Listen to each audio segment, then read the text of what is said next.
제가 오늘 말씀드릴 내용은 이제 자율운항 선박 기술 동향 및 핵심 기술로서 이 자율운항 선박의 정의 그리고 어떤 기술들이 있는지에 대한 소개를 드리고자 합니다. 참고로 저는 약 3년 동안 해양수산부 자율운항 선박 기획 PD를 하면서 이 사업을 좀 만드는 역할을 하다 보니까 오늘 이 자리가 있었던 것 같습니다.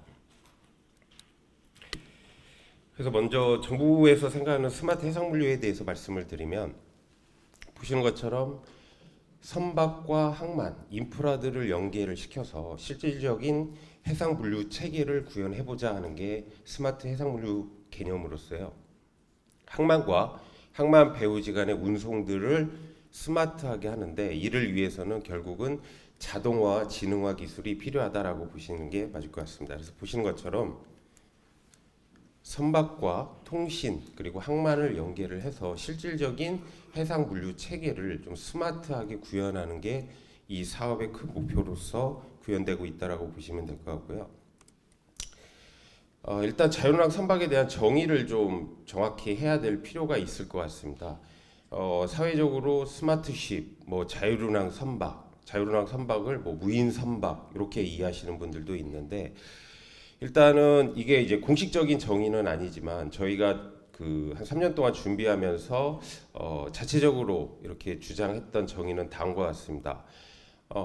자율운항 선박이든 스마트 선박이든 무인 선박이든 결국은 인지, 디텍션을 누가 하느냐, 판단을 누가 하느냐, 그리고 그에 따른 조치를 누가 하느냐에 따라서 이 정의를 해야 된다라고 기본적으로 생각을 하고 있고요. 그래서 일단 스마트쉽은 이제 스마트라는 단어가 굉장히 포괄적이기 때문에 명확하게 정확한 디파인을 하기는 어렵지만, 저희가 판단했을 때, 제가 판단했을 때는 인지, 즉 디텍션도 역시 장비가 하고, 판단, 인공지능이라고 하는 AI가 하지만, 조치는 선원이 직접 하는 것들을 일단 스마트쉽이라고 정의하는 게 맞다라고 하고 있고요. 최근에 이제 조선 3사에서도 건조되는 스마트쉽에서도 보면은 항해사나 기관사에게 레코멘데이션을 해주지 직접적인 조치까지를 구현을 하지는 않습니다. 그래서 일단은 제가 봤을 때는 스마트 선박이라는 거는 인지 판단 조치, 즉 인지 판단까지는 시스템에 의해서 하지만 조치는 선원이 한다라고 보는 게 맞을 것 같고요. 일단 자율운항 선박을 결국은 무인 선박으로 바로 이렇게 연관지어서 생각하시는 분들이 있는데, 일단 국제해사기구에서는 자율운항 선박을 부분적 자율 또는 완전 자율도 자율운항 선박이라고 정의를 하고 있습니다. 그래서 더 혼란이 야기되기 때문에 자율운항 선박의 경우에는 일단 파셜 오토노머스 쉽이라는 용어보다는 그냥 오토노머스 쉽으로 해서 자율운항 선박을 정의하는 게 맞을 것 같다라는 생각을 하고, 무인 선박은 풀리 오토노머스 쉽보다는 언맨드 쉽이라고 정의를 하는 게 맞을 것 같습니다. 그래서 자율운항과 무인 선박은 인지 역시 장비 시스템에 의해서 하고, 판단도 AI가 하고, 조치를 실질적으로 시스템이라고 하는 AI가 하는 게 되겠고요. 다만 자율운항 선박은 최소 선원이 승선을 하던 또는 육상에서 리모트로 컨트롤하던 이러한 것들을 갖추고 있는 선박들을 자율운항 선박, 그리고 언맨드식 무인 선박은 전혀 사람의 개입 없이 자율주행차와 같이 사람의 전혀 개입 없이 화물도 양적화도 하면서 모든 운항을 지능화하는 것들을 무인 선박으로 정의하는 게 맞을 것 같습니다. 그래서 지금 현재의 기술 단계는 요 중간에 있는 자율운항 선박으로 지금 되어 있고요. 아직 무인 선박까지는 상용화까지는 좀 먼 미래적인 내용으로 보시면 맞을 것 같습니다. 그래서 현재 국제해사기구라는 IMO에서는 다음과 같이 정의를 하고 있습니다. 이제 자율 등급을 전 세계적으로 이 합의를 이루지 못하다 보니 일단 규정 검토하는데 문제가 있다라는 판단하에 1차적으로 이렇게 합의를 하자라고 해서 1차적인 합의입니다. 이게 최종 확정안은 아니고요. 그러나 각국에서는 이 내용 자체가 굉장히 포괄적이기 때문에 이걸 다시 논의를 하자라고 해서 현재 진행 중에 있습니다. 그래서 자율 1등급은 부분적 자율운항하고 선원에게 레코멘데이션 해주는 부분, 그래서 일부 앞서 말씀드렸던 스마트 선박 개념이 IMO 레벨 1이 되겠고요. 레벨 2는 보시면 선원이 승선을 한 경우입니다. 선원이 승선을 하고 그렇지만 자동화가 되고 있는 중간에 고장이 있을 때만 선원이 대응한다라고 보시면 될 것 같고요. 3은 역시 선원이 승선을 하지 않고 스탠바이, 그러니까 리던던시를 두고 육상에서 리모트 컨트롤하는 게 아이모 레벨 3, 그리고 아이모 레벨 4는 이제 풀리 오토노머스 언맨드십으로 말하는 무인 선박이 되고 있습니다. 그래서 정부에서 지금 추진하고 있는 사업은 대부분 아이모 레벨 2나 또는 3을 지향을 해서 하고 있지 이 4를 지향하지는 않습니다. 4를 지향하는 것들은 좀 소형 무인선에 좀 국한돼 있다라고 보시면 될 것 같고요. 그래서 이 정의를 보시면 좌측과 우측의 내용을 좀 인지하셔야 될 게 대부분 무인선 하면은 사람들이 화물을 무인선으로 하겠다라고 생각하시는 분들이 있는데 현재 무인선은 그런 화물이 아니라 이런 소형 한 20에서 30m 정도 되는 걸로 해서 임무 중심, 즉 인명 안전, 조난자가 발생이 됐을 때에 가서 구출할 수 있는 거, 또는 중국 어선들이 우리나라 경계선을 넘어왔을 때에 납포하는 역할, 또는 해군 등에서는 이러한 것들을 무기 체계로 활용하는 것들을 무인 수상정이라고 보시면 될 것 같고요. 이는 말씀드린 것처럼 화물의 운송이 아니라 임무 중심으로 돼 있습니다. 그래서 중국 어선을 퇴치하기 위해서 이게 한 샘플인데 앞에 보시는 것처럼 물대포가 자동으로 발사가 돼서 중국 그 어부들을 좀 체포할 수 있게끔 하는 역할을 하는 것 등등이 되고 있고요. 자유운항 선박은 말 그대로 화물을 운송하는 게 최1번입니다. 그래서 화물을 운송하기 위해서 구분을 해야 되지 크기에 따라서 구분할 수 없다라는 거고요. 그리고 좌측에 있는 무인 수상정의 경우에서는 국내 연안에서만 필요에 의해서 하기 때문에 얘를 진수를 어떻게 하고 회수를 어떻게 하는지가 어떻게 보면 하나의 핵심이고 임무 장비를 어떻게 최적화할 건지가 핵심이지만 자유운항 선박은 국가 간의 대항을 운항하기 때문에 여기 보시는 것처럼 이저반, 그리고 경제운항, 그리고 충돌회피, 물론 충돌회피는 비슷한 알고리즘을 적용하겠지만 이런 것들에 좀 차이가 있다. 즉 좌측에 있는 무인 수상정은 고장이 났거나 시스템에 문제가 있으면 바로 조치를 회수를 할 수는 있지만 오른쪽에 있는 자유운항 선박의 경우에는 그게 현실적으로 어렵다. 실질적으로 대항을 항해를 할 때 보통 40에서 50일을 자동화, 지능화 시스템이 되는데 이 고장이 됐을 때는 상당히 복구가 어렵다라고 보시면 맞을 것 같습니다. 그래서 자유운항 선박은 지금 선박 패러다임이 이렇게 변화된다라고 생각을 하고 있습니다. 과거에서는 화물 중심의 선박이었다가 2012년도부터는 이제 친환경 IMO에서 환경 규제가 들어가면서 환경 부분, 지금도 친환경에 대한 부분은 IMO의 강제 사항이기 때문에 반드시 해결해야 되는 숙제고, 이 스마트나 자유운항 선박은 약간의 옵션, 선사들이 강제성이 아닌 옵셔널한 부분이기 때문에 이러한 패러다임 전환이 지금 이루어지고 있고, 그렇기 때문에 지금 현재적으로 봤을 때는 이 앞으로 나오는 선박들은 다 이러한 스마트 기능, 즉 선원을 없앤다가 아니라 선원들이 저희들이 자동차 풀 옵션을 타듯이 풀 옵션을 가지고 있는 선박을 승선하는 형태의 선박 구조가 될 것으로 보고 있습니다. 그래서 실질적으로 대부분 국가들이 그 부분을 연구를 하고 있고요. 뒤에 말씀을 드리겠지만, 그래서 이런 자유운항 선박의 등장 배경은 이런 4차 산업혁명에서의 시대적 요구가 뭐 선원 또는 일자리를 감소시키는 게 아니라 안전입니다. 안전.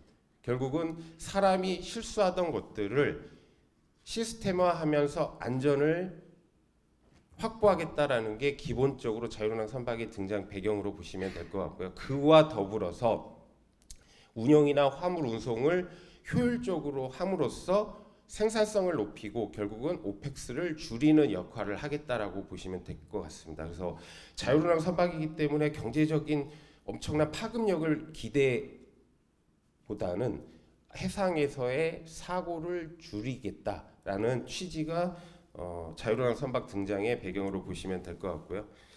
그래서 말씀드린 것처럼 현재 보시면 유럽을 중심으로 해서는 이 자유운항 시스템에 대한 개발이 활발하게 이루어지고 있고요. 역시 중국 같은 경우도 내수 시장을 기반으로 엄청난 성장을 하고 있습니다. 우리나라는 아시는 것처럼 조선과 해운이 뭐 위기를 가지고 있죠. 조선의 경우에는 글로벌 1, 2, 3위를 다 할 수 있다 하지만 또 다른 이런 패러다임이 바뀔 때마다의 시장에서의 독식을 안 하기 위해서는 관련 기술 개발을 꾸준히 할 수밖에 없고요. 특히 해운사 같은 경우는 해운 재건 5개년을 실행을 하고 있지만 아직까지도 어려운 상황에서 친환경을 만족해야 되는 지금의 당면 과제, 그리고 이러한 자율운항 선박을 통해서 효율성을 높여야 되는 부분, 이 두 마리의 토끼의 어려움을 지금 처해 있는 상황으로 이해하시면 될 것 같습니다. 그래서 이제 자율운항 선박의 기술은 핵심은 코어는 기술적인 부분과 윤리적인 부분하고 이제 법규적인 부분이 있습니다.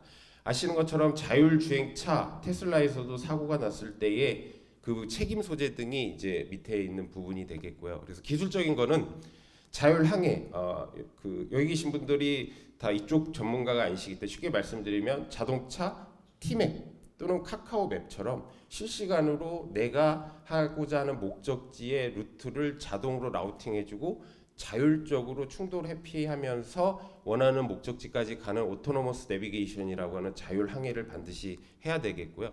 그리고 두 번째는 CBM이라고 해서 말씀드린 것처럼 대항을 운항할 때 내가 언제 고장이 날 것을 진단하고 예측할 수 있는 CBM이라는 기술이 도입이 되어야 되고, 그리고 또한 이제 이러한 정보들이 디지털 정보로 받기 때문에 당연히 사이버 보안에 대한 이슈가 있게 됩니다. 그리고 또한 육상의 경우에서는 지금 뭐 5G가 구현되고 있지만 해상에서는 아직도 LTE조차도 구현이 어려운 부분이 있는데 대부분 이제 인공위성을 대항을 갔을 때 사용을 하게 되는데, 그럴 때 인공적 통신을 쓸 때의 커뮤니케이션이 제대로 이루어질 수 있는 기술이 반드시 구현되어야 되고요. 또 하나는 이러한 것들이 비상시에 이제 좀 극단적인 표현일 수 있지만 저희 RC카 드론 이렇게 조종하듯이 이러한 선박들을 조종할 수 있어야 되는 컨트롤 기능이 되어야 되고요.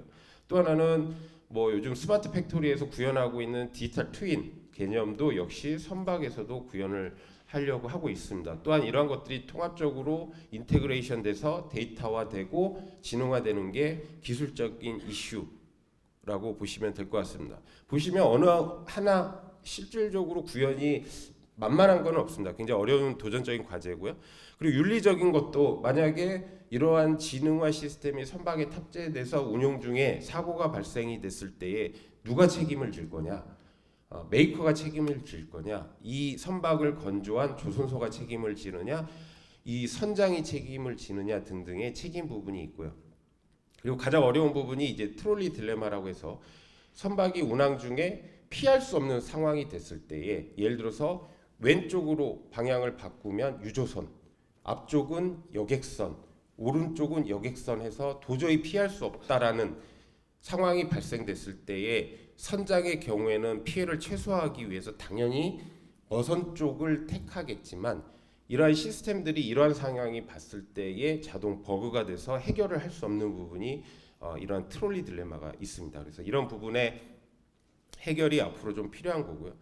또 하나는 말씀드린 것처럼 이러한 선박이 뭐 국내 연안에서만 운항하는 게 아니라 전 세계를 운항하기 때문에 각국 간의 합의가 이루어져야 되고 각국에 있는 항만에서 이걸 받아줄 수 있어야 되는데 아직 그러한 것들의 체계가 이루어지지 않았기 때문에 이러한 규정이나 법률에 대한 부분이 반드시 함께 개정이 되어야 되는 부분으로 보시면 될 것 같습니다. 그래서 말씀드린 것처럼 상황 인식, 저희가 육지에 있을 때는 뭐 물체를 인식할 수 있지만 바다에서는 배가 육지 운동을 하고 파도도 치고 안개도 끼는 이런 상황에서도 어떠한 물체든 정확히 디텍션을 할 수 있어야 되고요. 그래서 기존에 있는 레이더 장비 외에 라이다라든지 열적외선 카메라, CCTV 등등을 도입을 하고 있고요. 그리고 나서 그 물체가 이동하지 않고 있는 정적인 물체냐 또는 이동하는 동적인 물체냐, 그러면 동적인 물체일 때는 타선 정보, 흡수가 어떻게 되고 크기가 어떻고 이러한 것들을 다 정확히 인식을 할 수 있어야 되고요. 그걸 기반으로 내가 어떤 방향으로 어떤 항로를 통해서 운행을 하겠다라는 게 자동으로 이루어져야 됩니다. 그리고 나서는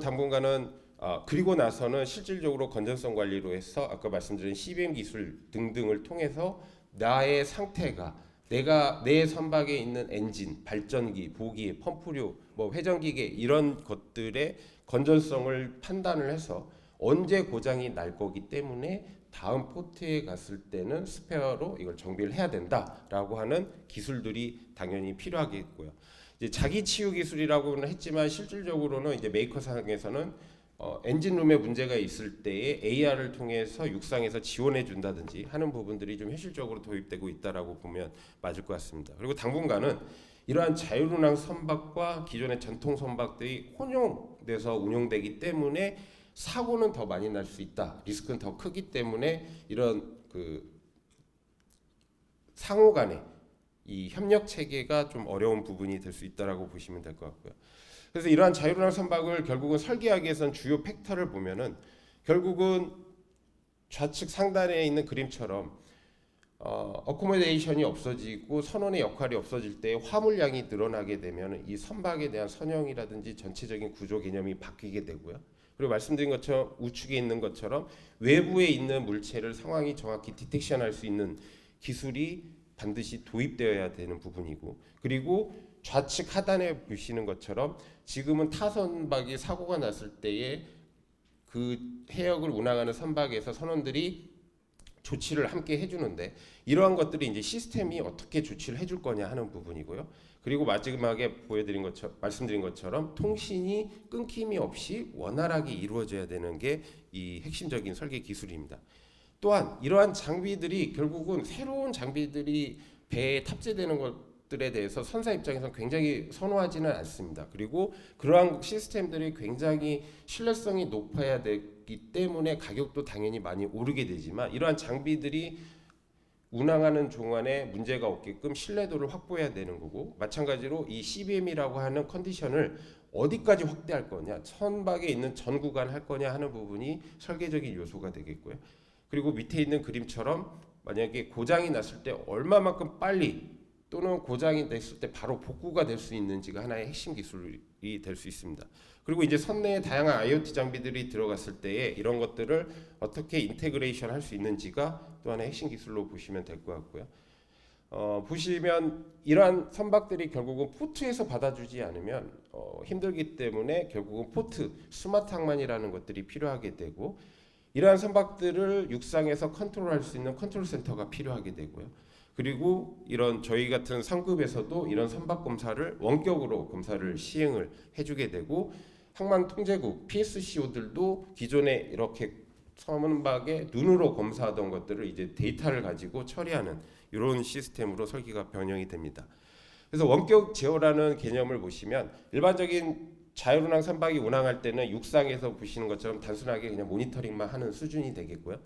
가운데 있는 것처럼 외부에 디텍션이 있을 때, 물체를 정확히 디텍션 했을 때에 육상에서의 컨트롤 센터에서는 무슨 물체가 있구나라고 인지를 하고 지원해 줄 수 있고 약간 긴장 상태에 들어가는 거고요. 우측에 최우측에 있는 것처럼 피할 수 없는 상황이 됐을 때에는 육상으로 리모트 전환을 통해서 이 선박을 컨트롤할 수 있는 기능이 육상 제어의 기본 개념으로 보시면 될 것 같습니다. 이러한 것들을 좀 복잡하게 보이실 수 있지만 선내에 있는 아키텍처로 그려보면 이렇게 구분을 할 수 있습니다. 즉 배의 가장 우측에 있는 것처럼 외부에 있는 상황을 정확히 디텍션할 수 있어야 되고요. 그런 데이터들을 받아서 분석을 통해서 항로를 결정하든지 운항을 하게 되고, 그러한 것들을 추진 시스템에 전달을 해서 방향을 바꾸고 엔진을 컨트롤하는 시스템, 그리고 이러한 것들을 육상과 또는 VTS라든지 기타 항만과의 통신을 통해서 물류를 또는 이 선박을 안전하게 운영하는 이 시스템이 결국은 이 자율운항 시스템으로 다 구성이 된다라고 보시면 될 것 같습니다. 그래서 유럽에 하고 일본도 보시면 2025년이 상용화입니다. 무인선이 아닙니다. 무인선. 계속 말씀드린 풀옵션을 갖는 선박을 25년까지 목표로 두고 있고요.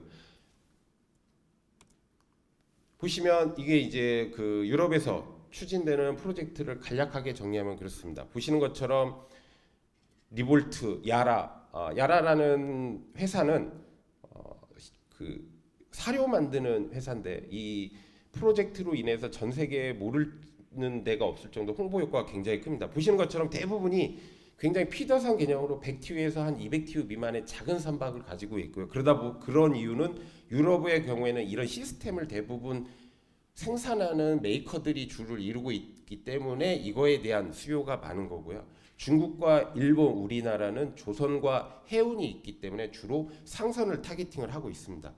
그런데 대부분 보시면은 전기 추진 시스템을 도입할 수밖에 없는 이유가 고장을 예측하고 컨트롤하는 게 지금에 있는 내연기관으로 힘들기 때문에 전기 추진 시스템을 대부분 도입하고 있다라고 보시면 될 것 같고요.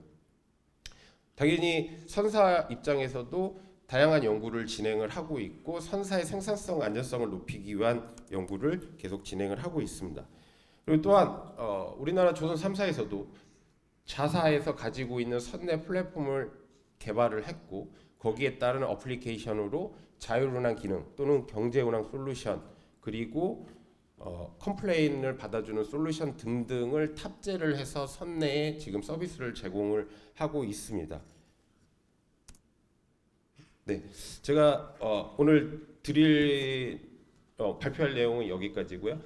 마지막으로 드릴 말씀은 이제 정부에서도 이러한 중요성을 인지해서 최근에 이제 대형 사업으로 이런 자율운항 선박 기술 개발 사업을 공고를 했고 아마 그 사업이 시작점이 되면은 아마 5년 후에 우리나라에서도 최초로 이렇게 자율운항 기능을 갖는 선박이 실질적으로 운용되고 상용화되는 제품들을 아마 보실 수 있는 기회가 될 수 있을 것으로 예상을 하고 있습니다.